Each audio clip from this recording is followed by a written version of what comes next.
Bonjour à tous, bienvenue dans l'univers de l'invisible expliqué, un podcast qui part à la rencontre des professionnels côtoyant au quotidien le monde de l'invisible, pour œuvrer avec bienveillance et humilité vers une meilleure connaissance et compréhension de soi et du monde qui nous entoure. Qu'entend-on réellement par invisible ? Tout est-il vraiment si imperceptible, si mystérieux, si secret ? Que ne voulons-nous pas voir autour de nous et en nous au point de ne pas se connaître réellement et comprendre ce qui se passe à l'intérieur de nous ?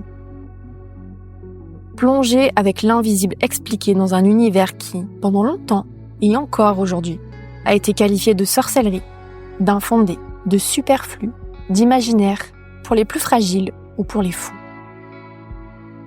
De quoi avons-nous si peur ? Décortiquons et démystifions ensemble le fonctionnement de ce monde qui est à la fois en nous et autour de nous. Partons à la découverte des mémoires cellulaires, de l'hypnose, des neurothérapies, des médecines ancestrales, des énergies et bien d'autres. Je vous souhaite à tous une très bonne écoute.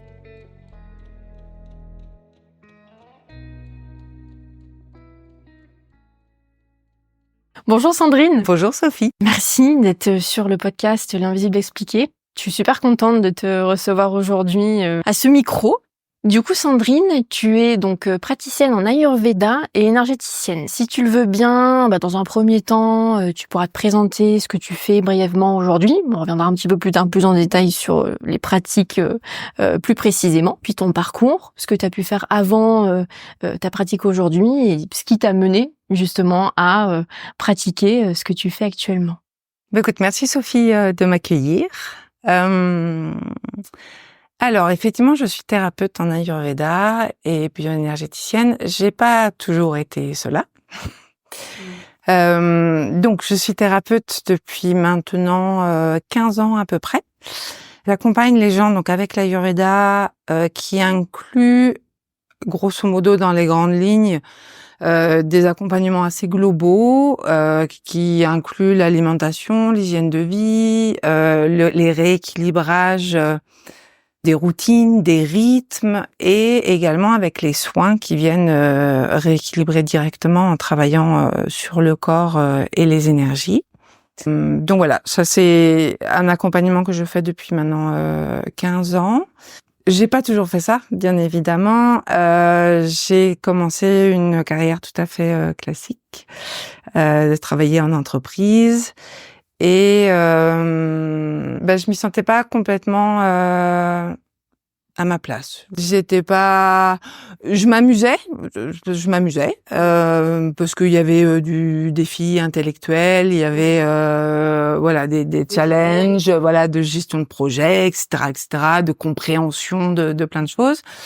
Mais pour autant, je me sentais pas à ma place et donc j'ai travaillé pendant 11 ans à peu près. En 11 ans, j'ai quand même fait 3 bilans de compétences. Ah oui, ce qui est quand même pas mal. Ce qui est quand même pas mal pour une jeune professionnelle. Donc j'ai quand même très vite identifié que un truc qui n'allait pas. Tu as fait quoi pendant 11 ans ? J'ai eu plusieurs postes. J'ai commencé en SS2I en fait, en clientèle. Donc là, à ce moment-là, j'habitais dans la région grenobloise et lyonnaise. Et puis après, je suis remontée sur Paris où là, j'ai pris un poste de chef de projet web côté marketing communication. Donc on faisait de la conception de sites web dans une filiale d'une grande banque. Donc voilà, à l'époque je faisais ça. Et puis j'ai fait un voyage un jour parce qu'à l'époque j'aimais toujours d'ailleurs, j'aime beaucoup la nature, j'aime beaucoup marcher, je faisais beaucoup de randonnées, j'aimais beaucoup les voyages, j'aime toujours aussi beaucoup les voyages. Et j'ai fait un premier voyage au Népal qui a été un petit peu un déclic pour moi, de me dire je me sens ici comme à la maison, je vais revenir pour explorer un petit peu plus, prendre un break en fait au niveau professionnel et prendre le temps de m'explorer un petit peu plus. Donc en rentrant, je demande à mon employeur un congé sans solde à rallonge. Cette demande m'a été refusée. Et du coup, dans la foulée, je partais au ski pour une semaine. Premier jour de ski, chute. accident, fracture et 2 ans et demi d'arrêt maladie.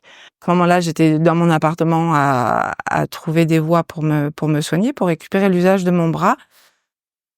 J'ai été licenciée de mon entreprise au bout des 2 ans et demi et là, à ce moment-là, j'ai eu l'impulsion de partir au Népal pour aller récupérer mon bras en pratiquant du yoga.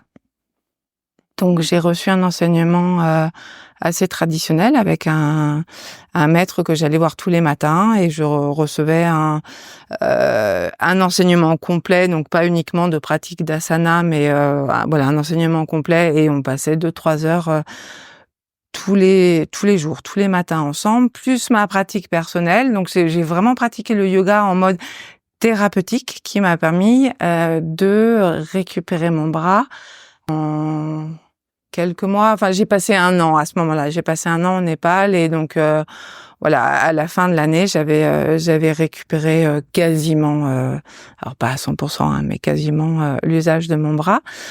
Alors, mon maître de yoga, il m'envoyait voir des médecins en Ayurveda, me faire masser pour compléter les soins. J'ai eu des traitements avec des plantes, etc. Et de fil en aiguille, en fait, à ce moment-là, j'ai commencé à découvrir une culture que je connaissais pas du tout. Je pratiquais pas de yoga à l'époque en France. Et voilà, je me sentais comme à la maison, comme si j'avais enfilé mes pantoufles en fait, et que voilà, tout était naturel et en même temps avec cette soif de découvrir tout ça et c'était vraiment très nourrissant pour moi de l'intérieur. Là, il y avait tout d'un coup plein de choses qui commençaient à prendre sens. Et où vraiment je sentais que tic tic tic tic tic le puzzle commençait à s'imbriquer et voilà, j'ai une vision un peu plus pleine de sens en fait sur la vie. Et du coup, dans la foulée, donc mon maître, il m'incitait en rentrant en France à partager, transmettre. Parce que comme j'avais traversé tout ça dans mon corps, qu'il me disait tu serais un bon porte-parole pour transmettre les choses de manière traditionnelle, vraiment comme tu l'as vécu, tout l'enseignement que je t'ai transmis. Et puis moi, à l'époque, je disais non. Puis non, et puis moi, le yoga en France, j'avais cette image déjà à l'époque de un peu yoga gymnastique. J'arrivais pas à voir comment j'allais pouvoir trouver ma place en fait en France sur le marché ou après voilà, ma souplesse restait ma souplesse. Il y a de toute façon des postures que je pouvais pas faire et que je pourrais jamais faire à cause de mon bras. Donc du coup je me disais mais non, ça va pas être possible. Parce que pour revenir par rapport à ton bras, en France, t'avais suivi une rééducation quand même classique? En France, j'avais initié effectivement une rééducation d'ailleurs de kiné. Qu'on a très vite arrêté parce qu'en fait ça me faisait plus de mal que de bien. Et puis alors j'étais suivie par un médecin, enfin allopathique. Puis je prenais un traitement médicamenteux à l'époque assez lourd, de traitement antidouleur parce que c'était. J'ai fait en fait très concrètement, j'ai fait une algoneurodystrophie sur mon épaule gauche qui a complètement figé. Avec une perte d'amplitude absolument complète et les 6 premiers mois j'ai pas eu de traitement et je suis vraiment descendue alors j'allais dire descendue très très loin, oui, dans les profondeurs des ressources pour pouvoir tenir le coup et en fait j'ai pas eu le choix que de passer avec des traitements médicamenteux. Et je me suis fait aider déjà à l'époque de toutes les médecines alternatives dont j'avais connaissance pour m'aider dans passer le cap, détendre, etc. Donc à l'époque, j'ai beaucoup travaillé en fasciathérapie, en acupuncture aussi, en ostéopathie bien sûr. J'oublie peut-être des choses parce que ça commence à dater. Parce que là, pour le coup, ça fait presque 20 ans. Enfin, en tout cas, quand je me fais mal, mon premier réflexe, il va être d'aller voir un ostéo ou, enfin voilà, ou de travailler sur de la détente mais pas forcément d'aller voir un médecin. Alors quand il y a une fracture, si bien sûr, là il y a pas le choix. C'est-à-dire que ces médecines-là alternatives venaient m'apporter un réconfort et un mieux-être dont j'avais besoin. Donc voilà. Donc effectivement, j'étais quand même déjà branchée sur tout ça. L'Ayurveda, je connaissais pas, mais j'étais déjà branchée sur tout ça. J'étais restée moi sur ce déclic que j'avais eu avec le Népal où je m'étais sentie comme à la maison. Et en fait, un jour où j'étais chez moi dans mon appartement, donc pendant mon arrêt maladie, lors d'une méditation que je faisais assez quotidiennement, est montée je sais pas comment le formuler, cette petite voix, mais en même temps un ton assez impérieux, en fait, va au Népal faire du yoga pour récupérer ton bras. Parce que quand même, les médecins ici disaient que vu l'état je sais pas comment on dit, de figé, enfin bon bref. En tout cas on dit en anglais on dit frozen shoulder, c'est tu sais gelé en fait, tu vois, tu vois. Il me disait que vu l'état, je récupérerais pas mon bras. Et moi à l'époque, j'avais 30 ans, c'était absolument inentendable. Je ne pouvais pas concevoir que ça soit comme ça, que toute ma vie je galère ne serait-ce que pour aller acheter une baguette au bout de ma rue parce que les vibrations de la marche me font mal, etc. C'était inenvisageable. Parce que sans bras gauche, je faisais plus rien. En fait, moi, tous les jours, j'avais des amis qui se relayaient pour me faire mes courses, me couper mes trucs en morceaux, m'aider pour laver les cheveux, pour des tâches du quotidien toutes simples. Et ça, c'était inenvisageable, vraiment inenvisageable pour moi. Et j'avais fait des recherches.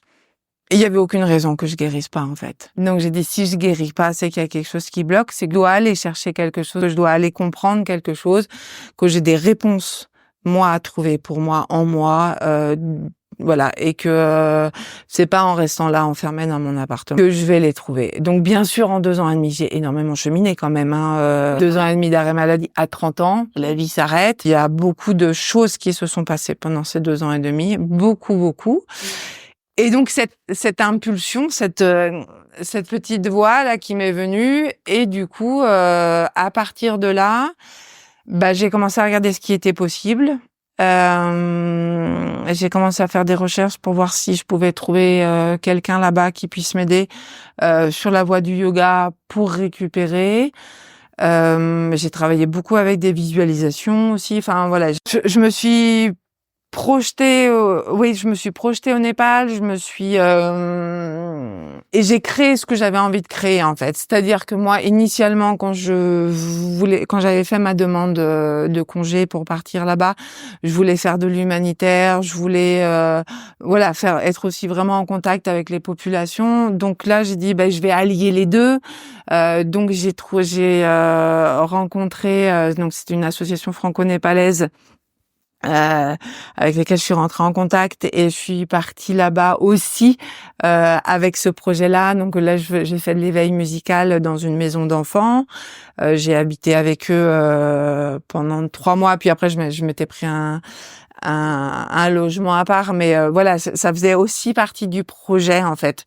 Donc en même temps, j'y allais pour moi, pour récupérer ce bras, pour travailler, pour me nourrir de cette culture-là et de tout ce qui pouvait m'apporter pour sur mon cheminement de guérison, et en même temps faire ce que j'avais aussi envie de faire depuis très longtemps, donc être vraiment en lien, en immersion en fait avec la population, avec les locaux, avec ces enfants qui ont un sourire jusque-là et une lumière dans les yeux fabuleuse. Enfin voilà, donc c'est à partir de ce moment-là, quand j'ai eu cette impulsion-là, j'ai commencé à organiser tout ça. Par un concours de circonstances, j'avais lu un livre à un moment donné qui s'appelait Récit d'un apprenti yogi, je crois, qui était un homme qui avait eu des problématiques d'addiction aux drogues, etc., et qui était allé au Népal faire du yoga pour s'aider à sortir de ça. Donc j'avais lu ce livre-là, mais peut-être 6 mois avant, et puis je fais des recherches sur Internet, sur les forums et tout, il y a un nom qui sort, Et en fait, c'était le même nom que le maître que cette personne était allée voir pour se sortir de ses addictions. J'ai en fait, par 2 canaux différents, j'ai un même nom, j'ai contacté cette personne-là. Et voilà. Et du coup, après, tout s'est organisé. Donc, l'association franco-népalaise, voilà, être en lien avec les enfants. Le yoga, et puis paf, paf, paf. Et puis, j'ai pris mon billet, je suis partie. Ok, et donc t'es restée combien de temps là-bas? Je suis restée une petite année. Donc voilà, une petite année qui a été très dense, intense, émotionnellement bien aussi brassante, de déconditionnement, de cheminement en fait, de cheminement vers moi-même. Loin de tout, en fait, loin de tout le monde, de tous mes proches, de tous mes codes, de tous mes repères. Ça permet de secouer un peu, de bien dépoussiérer. Et ça a été une expérience absolument Et à ce moment-là, incroyable. tu t'es formée à l'Ayurveda ou c'était pas du tout la formation? Alors là, c'était pas encore la formation. Là, donc j'ai vécu le yoga, la pratique du yoga thérapeutique, donc en pratiquant le matin, le soir. Enfin, c'est une pratique intensive, beaucoup de méditation. J'allais donc voir des médecins et me faire masser en Ayurveda très régulièrement pour aider à bien détendre tous les tissus, à récupérer, à rétablir les déséquilibres qui étaient là. Et puis je reviens sur ce que je disais tout à l'heure, de mon maître qui me dit ça serait bien que tu transmettes en France. Et donc moi je disais non, je me sens pas.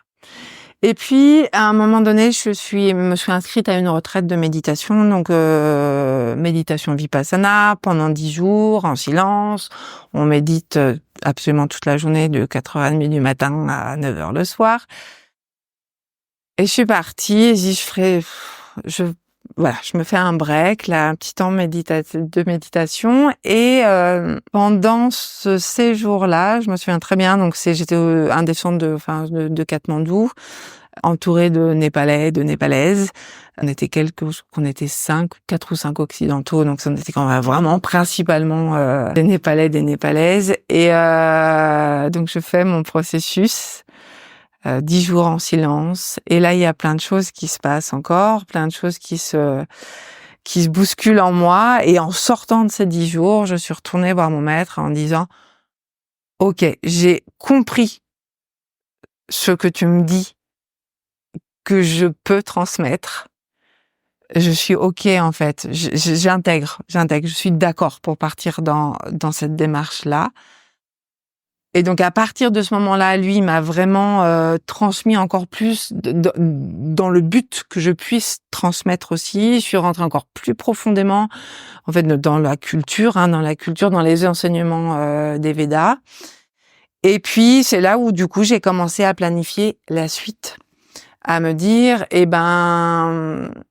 je vais rentrer en France. Je rentrais en France pour l'été parce que un premier petit neveu arrivait, donc c'était son premier enfant. Donc là, je rentrais et je prévoyais de repartir directement en Inde pour un programme de formation en yoga thérapie et en Ayurveda. Donc là, j'avais enclenché la machine. Après, ça s'est absolument pas passé comme je l'avais prévu.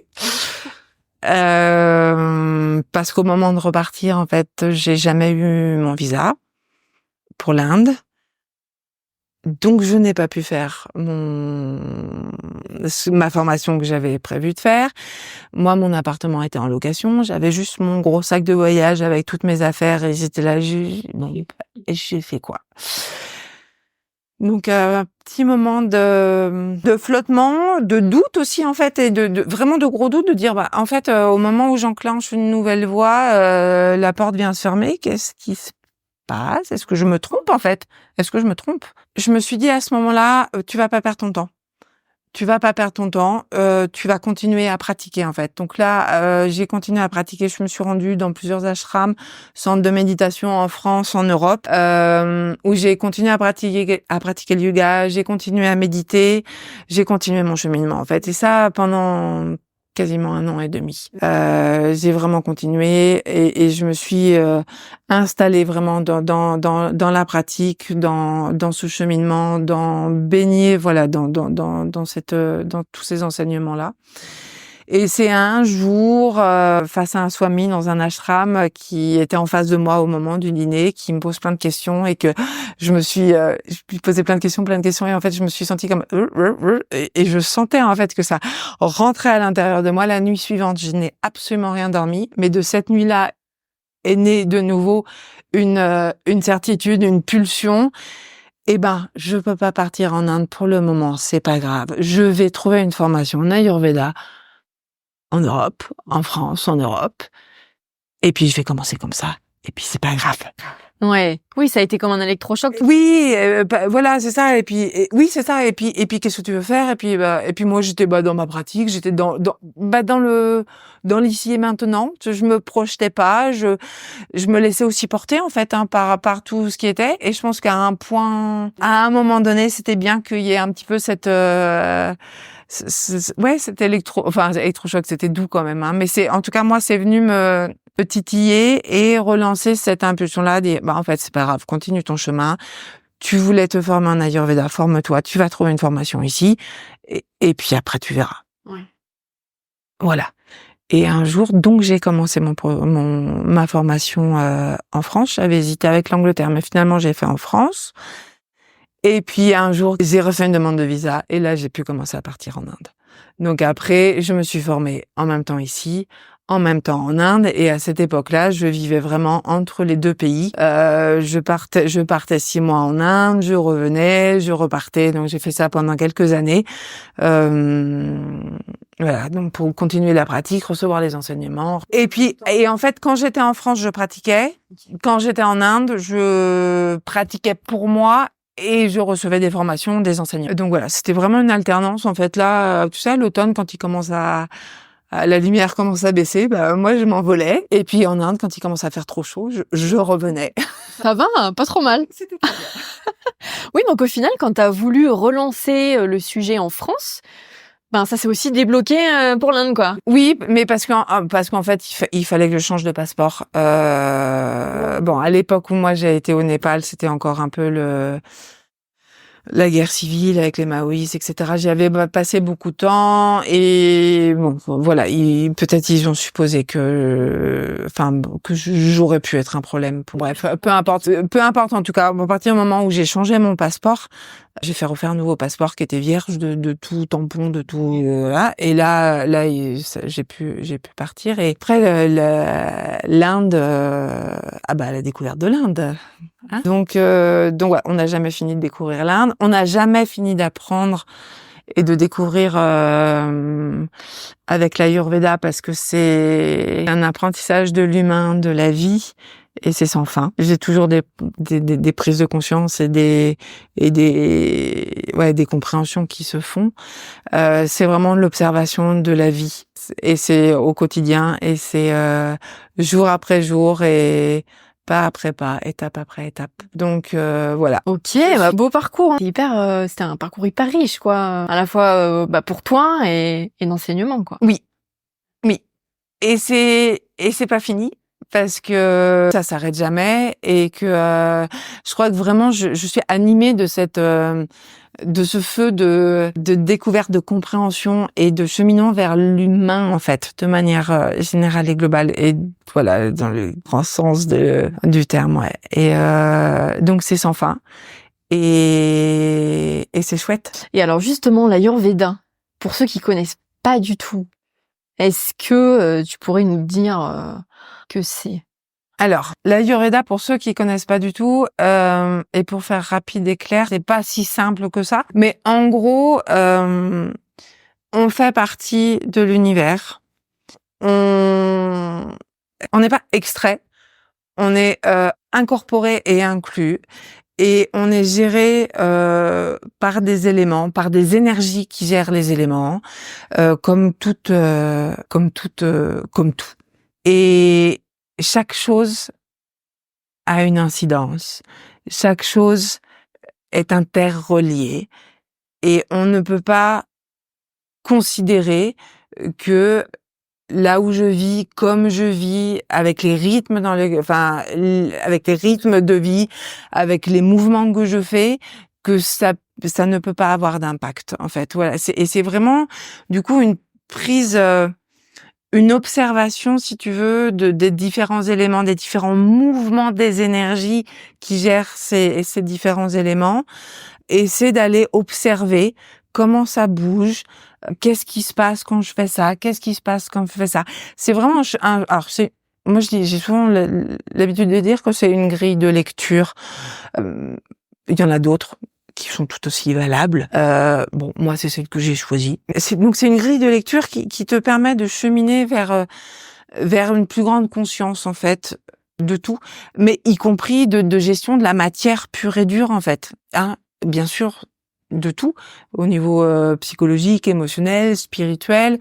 Voilà. Donc on va travailler en tant que praticien, quand les gens viennent au cabinet, on va travailler notamment sur de l'observation, sur du questionnement, pour comprendre comment fonctionne le métabolisme de la personne, et sur cette observation, sur ce toucher, pour aller observer les déséquilibres de telle ou telle énergie, de tel ou tel élément, et aller comprendre qu'est-ce qui cause ce déséquilibre, qu'est-ce que je peux changer pour que ce déséquilibre vienne s'apaiser et retrouver du coup une bonne énergie, une bonne santé, l'énergie pour faire ce que j'ai envie de faire, être dans cet alignement aussi avec mes valeurs, avec mes désirs, avec ce qui m'appelle sur Terre, en fait, tu vois.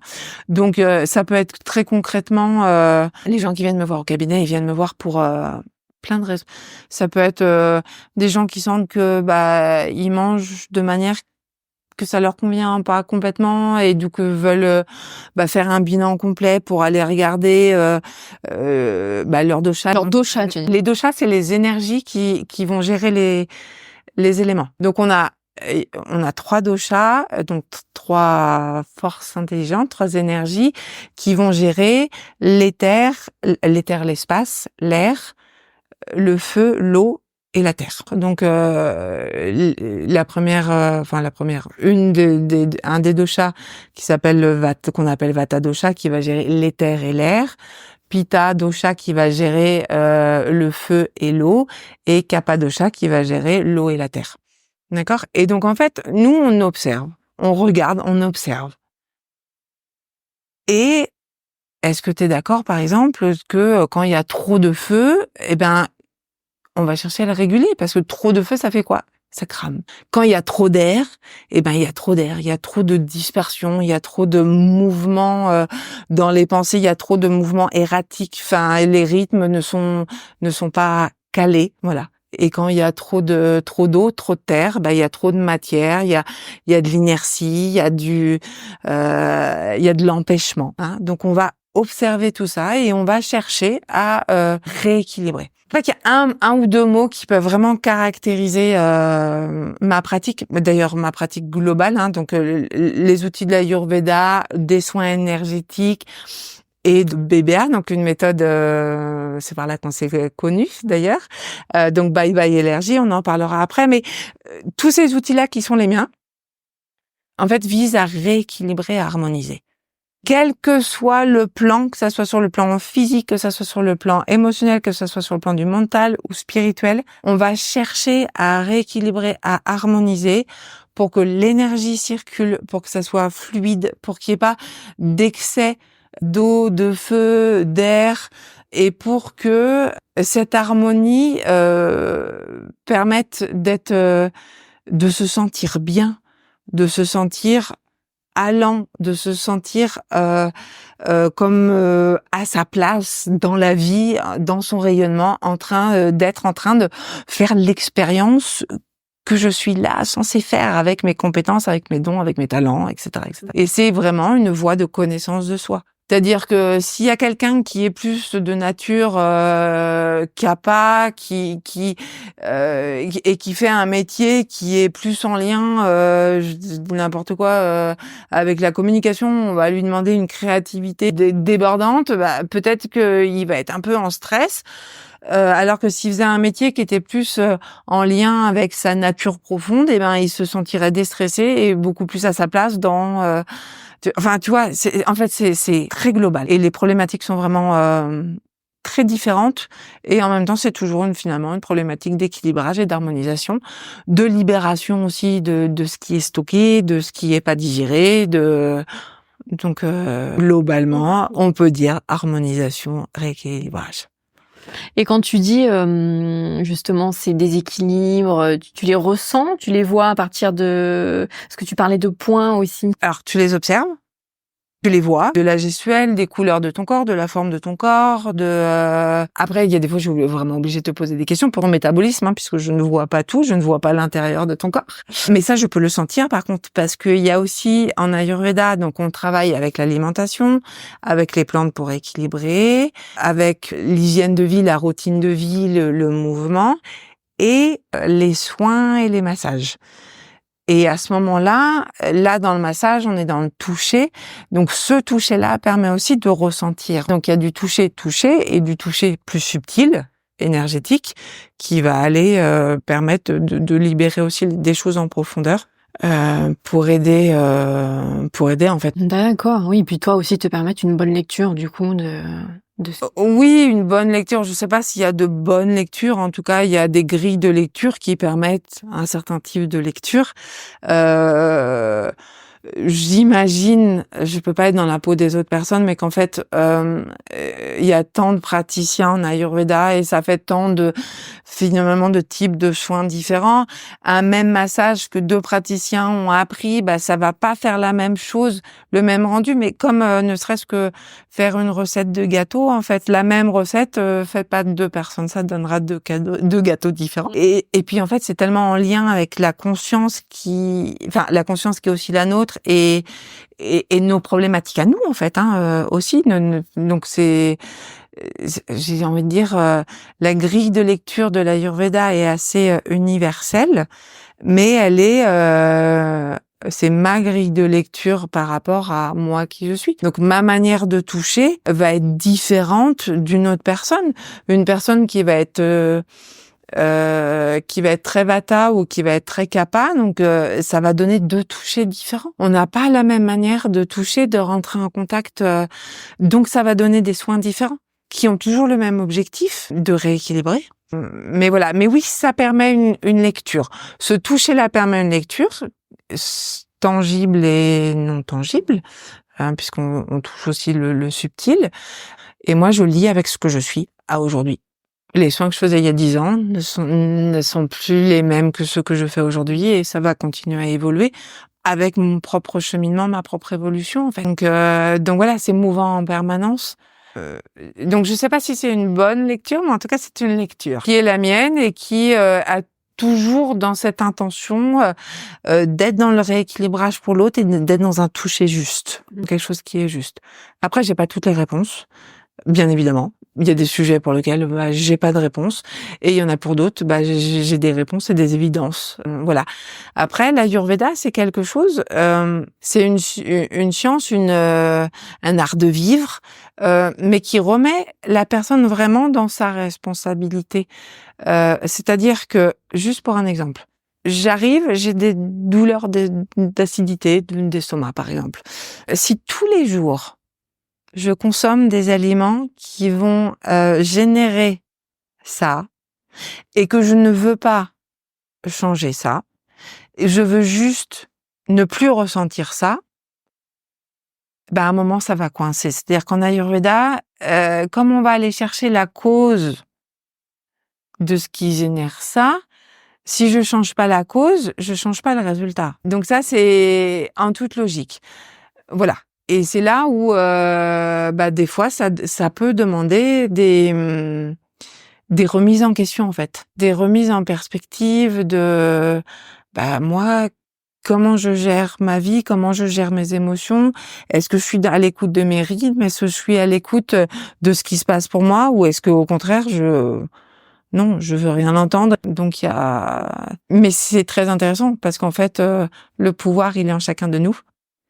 Le pouvoir de s'écouter, il est disponible en chacun de nous. Et il y a des choses qu'on est prêt à faire et d'autres qu'on n'est pas prêt à faire. Et c'est aucun souci, c'est comme ça. Mais en tout cas, je peux pas espérer changer des choses si rien ne change. Oui, c'est ça. Et puis si elle le veut pas réellement, au final, si elle veut juste une solution et pas comprendre pourquoi. Donc en fait, les personnes qui viennent te voir, tu disais c'est hyper varié, donc ça peut être, je sais pas, je fais des crises d'angoisse, ou je me réveille la nuit, je sais pas pourquoi, ou j'ai tout le temps mal au dos, ou n'importe quoi entre guillemets, quoi. Ou je me sens mal dans ma vie en ce moment, ou je digère pas bien. Qu'est-ce que je peux faire pour digérer mieux, pour réguler, ou et des questions très, des fois très même en lien vraiment avec la matière, le métabolisme, etc. Ou des fois d'autres purement je me sens pas à ma place dans ce que je fais. Oui, on travaille vraiment sur tous les plans. Sur le plan physique, sur le plan émotionnel, sur le plan du mental, sur le plan spirituel. Et en fonction de la demande de la personne, j'essaye d'aller dans ce qu'elle a besoin à cet instant d'entendre pour répondre à sa demande, en fait. Alors bien évidemment, il y a des fois j'arrive avec un petit problème, je dis n'importe quoi, de digestion, et puis en fait ça nous emmène dans ces émotions de mon enfance que j'ai pas digérées et que qui continuent à créer des nœuds, etc., etc. Ça dépend du chemin que la personne a envie de faire à ce moment-là aussi. Et puis des fois c'est juste vraiment des petits ajustements qui vont tout de suite. Et puis des fois c'est vraiment du travail en profondeur, de réharmonisation, d'aller lever des blocages, d'aller mettre de la conscience sur des choses qui nous sont difficiles. Et j'allais te demander justement en termes de séance. Il peut suffire parfois d'une seule séance, ou généralement si c'est un travail sur un petit peu plus moyen long terme, ça. Alors c'est très variable. Des fois en une séance, ça débloque déjà plein de choses et ça suffit. Moi je me souviens d'une dame. Alors je l'avais vue pour un massage. On avait bien discuté, etc. Elle venait je crois que de perdre son papa, ça remonte un peu, parce que c'est juste, je pense à elle là, et en fait, elle se sentait toute chamboulée, toute brassée, émotionnellement, elle n'arrivait pas à gérer, en fait, elle se complètement submergée, et puis elle a vu mon contact, quelqu'un qui lui avait conseillé de venir me voir. Elle est venue me voir, je l'ai massée. Et puis je l'ai pas revue. 3 ans après, je l'ai revue, et là, elle venait de perdre son 2e parent. Et là, elle me dit au téléphone, j'étais venue vous voir il y a 3 ans. Ça m'avait fait un bien fou.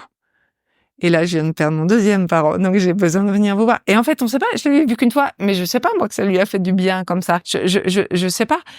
Donc, il y a des fois, il y a besoin d'un travail un petit peu plus de moyen à long terme. Il y a des fois, juste une séance comme ça suffit à débloquer, à enclencher quelque chose et tchic. Et puis il y a des fois, on rame, on patine. J'arrive pas à trouver la clé qui va permettre à la personne de passer le truc. Je peux pas faire le chemin pour elle et je peux pas, j'ai pas de baguette magique. Donc voilà. Et puis après, pour tout ce qui est vraiment, entre guillemets, à viser à diagnostic purement médical, il y a des pathologies où de toute façon les gens viennent avec un diagnostic qui est posé et qui viennent pour avoir une écoute, pour avoir un petit peu des tuyaux, pour adoucir un peu, on va dire, le quotidien. Et pour gagner en mieux-être, tu vois. Mais moi je me souviens, j'ai accompagné une femme donc jusqu'à la fin de sa vie. Elle avait un cancer et alors je la prenais en soins énergétiques pour l'aider. Donc à chaque séance, elle repartait apaisée. Elle avait un petit temps d'apaisement.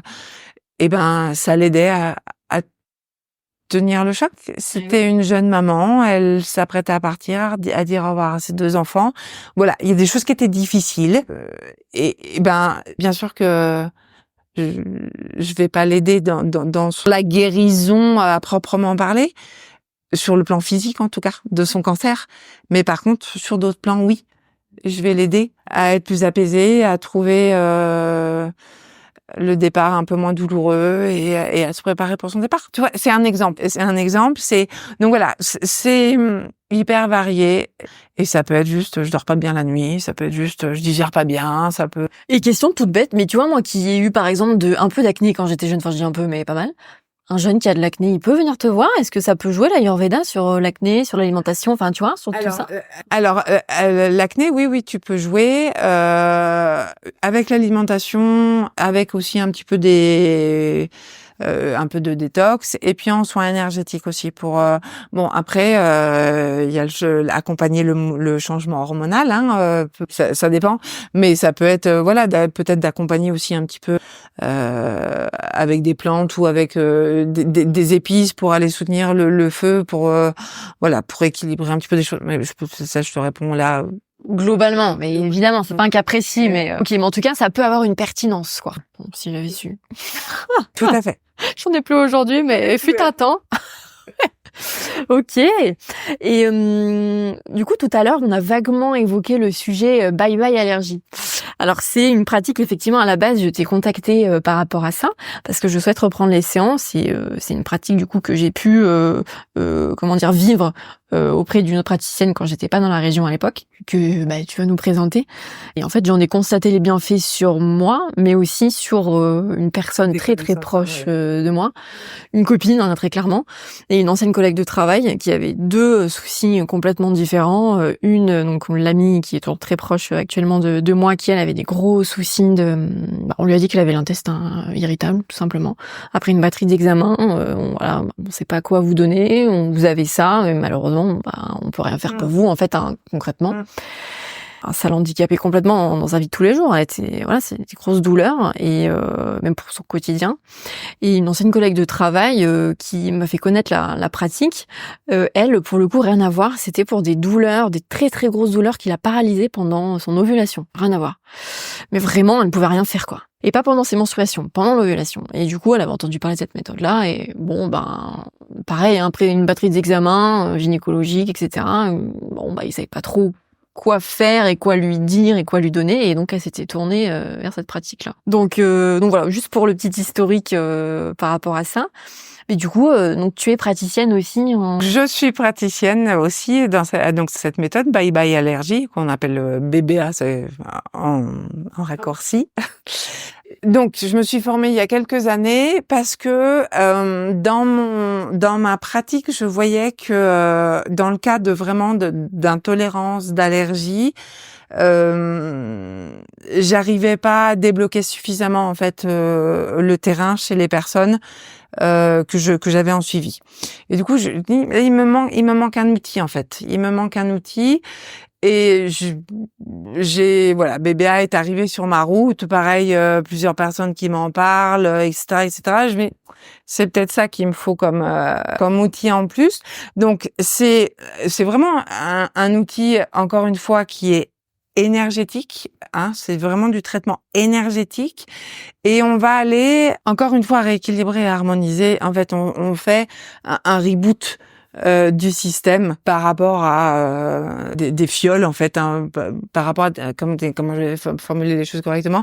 En fait, c'est tout ce qui est sensibilité, intolérance, tout ce que le corps va pas gérer finalement correctement, comme il devrait le traiter, qui va générer au fur et à mesure un petit peu d'encrassement, du coup générer un terrain inflammatoire, et ça monte et ça vient vraiment générer des gènes au quotidien pour certaines personnes. Et donc c'est un traitement énergétique, on travaille en faisant le test kinésio pour tester les substances qui doivent être traitées, et on travaille aussi bien sur le plan physique que sur le plan émotionnel. Et à chaque fois, ça permet pour un ensemble de substances de faire comme un reboot du système, en fait, et de faire en sorte que le corps regère correctement Donc la substance, enfin ou le groupe de substances. Et du coup, avec le temps, on baisse le niveau inflammatoire et ça permet à des personnes qui effectivement ont vraiment des gènes au quotidien, des douleurs quotidiennes de pouvoir revivre normalement quoi. Bah c'était le cas de mon ami, enfin très clairement. Hein. Mais parce que du coup, donc il y a une première séance qui dure assez longtemps et qui vient justement déterminer si on a un terrain allergique quand même assez important, hein, c'est ça, via des micro-tests sur le corps. Alors oui, en fait, on travaille avec le test en kinésio, le test musculaire, et on vient tester. On a des mallettes de fioles et on vient tester les fioles. Et on vient. Alors la première séance, elle dure un petit peu plus longtemps parce qu'on fait un premier. Bon, en général, c'est une première prise de contact, donc on fait connaissance. Nous, on vous demande un petit peu des renseignements sur toute votre vie en fait, de comment ça se passait petit, quel type de médicaments, de pathologie vous avez pu avoir, quel vaccin vous avez eu, quel type de traitement vous avez eu, s'il y a eu des opérations, pas d'opérations, comment vous dormiez quand vous étiez petit, comment vous digérez, tout un panel de questions. D'ailleurs, c'est à peu près les mêmes questions qu'on pose en Ayurveda aussi, pour connaître. Et du coup, on va déjà faire un petit état des lieux en fait, de tac, de ce avec quoi vous arrivez en fait, et que vous pouvez nous dire depuis le début. Et puis après, on va tester donc les fioles qui a fait. On fait un état des lieux du terrain, mais vraiment avec les fioles, donc en utilisant le test musculaire pour voir quelles fioles du terrain sont à traiter, et ça nous donne une idée de l'ampleur en fait du travail. Alors c'est pas one shot quoi, c'est pas une seule séance. Non, il y a un travail, après ça dépend des personnes, et plus on va être au début de la vie et moins le terrain il sera long à rebooter en fait. Ça, et encore une fois, il y a pas de réponse unique, c'est chaque personne qui vient et on va étudier, on va regarder, on va faire le test pour savoir le nombre de fioles qu'il y a à faire. Alors pour démarrer, et après. Et donc du coup, à partir de, si je me trompe pas, tu me dis parce que du coup j'ai juste été patiente, mais à partir de la 6e, à partir du sucre, parce que du coup il y a le fer, il y a tout un tas de choses, et à partir de la 6e séance, je crois c'est le sucre, on vient travailler l'émotionnel. Du coup, c'est ça. Hein. C'est ça. À partir du moment où on est venu valider la fiole autour des sucres.